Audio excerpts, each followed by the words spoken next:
We're in a real shallow bay, and I had the option of either going right or left around this, at low tide, this flat that's out of water.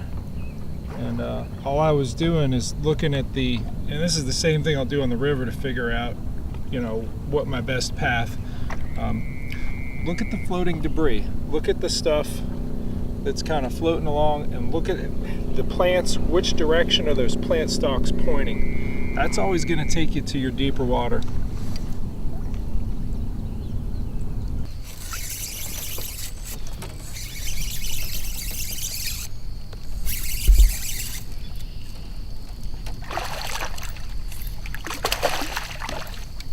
Been picking up the dinks here and there with the large bird and mummichog. This one's a little chunkier.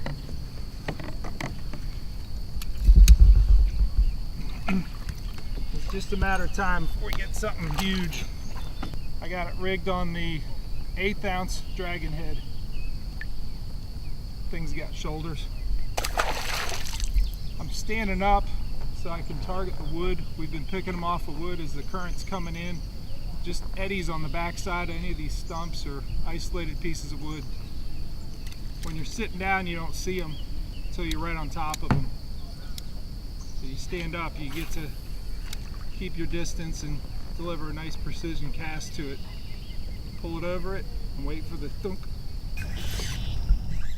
We pulled several nice bass from a submerged log jumble at the junction of two channels. They positioned on an eddy on one side as the tide was rising. Then hours later, on the falling tide, they would move 10 feet to an eddy that would form on the opposite side of the pile of wood.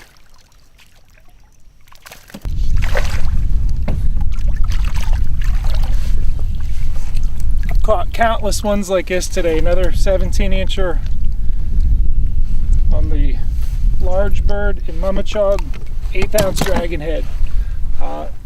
Different patterns in terms of location.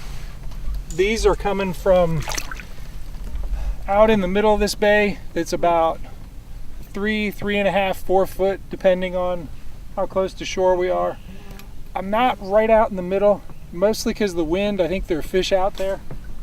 These points in the bay, the wind is coming in from the west. These points are actually keeping some of the wind down, and what that does is it keeps this water on this bank a little bit clearer than what it is just two casts out in the middle of the bay. Specifically what I'm looking for, there's milfoil and hydrilla mixed in all over the place in here. I'm looking for the breaks. I'm looking for those bare patches, and it just creates an edge, and most of the fish have come by standing up and casting right to an edge, right to those bare patches, letting it drift down, let it settle, pull it along through the grass a little bit, let it settle down in again. Large birds and 1/8 ounce dragon heads available at confidencebaits.net.